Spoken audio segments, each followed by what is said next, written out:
Hello বন্ধুরা, আজকে আমি একটা নতুন রান্নার রেসিপি নিয়ে এসেছি। ফুলকপির তরকারি।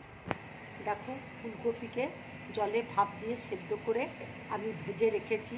আলুকেও ভাপ দিয়ে সেদ্ধ করে নিয়েছি, নিয়ে ভেজে রেখেছি।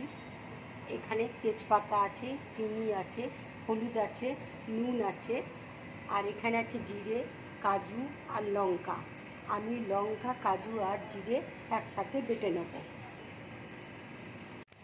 তেল দেখো গরম হয়ে গেছে। এবার আমি চিনি দিয়ে দিচ্ছি। চিনিটা ব্রাউন কালার হলে আমি তেজপাতা, গোটা গরম মশলা ফোড়ন দিয়ে দেবো। চিনিটা দেখো ব্রাউন কালার হয়ে গেছে। আমি গোটা গরম মশলা দিয়ে দিচ্ছি, তেজপাতা দিয়ে দিচ্ছি।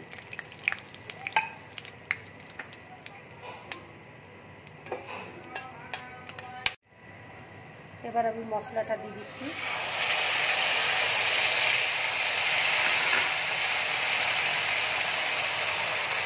হলুদ দিয়ে দিচ্ছি।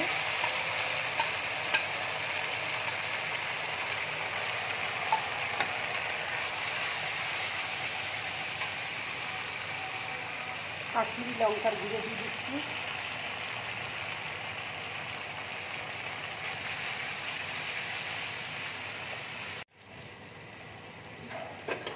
এবার নুনটা দিয়ে দিচ্ছি।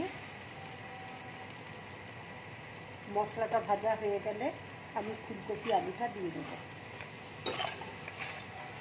মশলাটা দেখো আমার ভাজা হয়ে গেছে। এবার আমি আলুটা দিয়ে দিচ্ছি।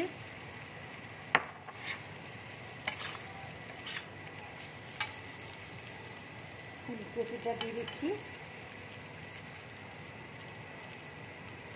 মশলার সাথে একটু ভালো করে ভেজে নেবো ফুলকপি আলুটা।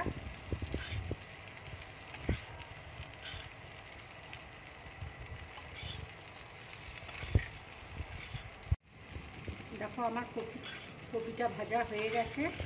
এবার আমি বাটিতে গরম জল করে আগেই রেখে দিয়েছিলাম, এই জলটা আমি ঢেলে দিচ্ছি।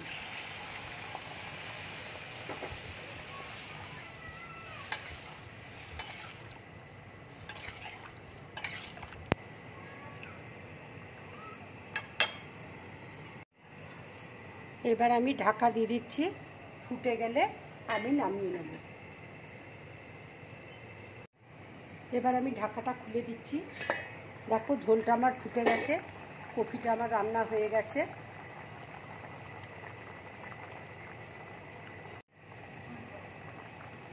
এবার আমি গ্যাসটা অফ করে দিচ্ছি।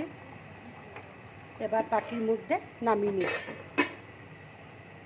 এইভাবে পাতলা ঝোল করে খাবে কপির, খুব ভালো লাগবে।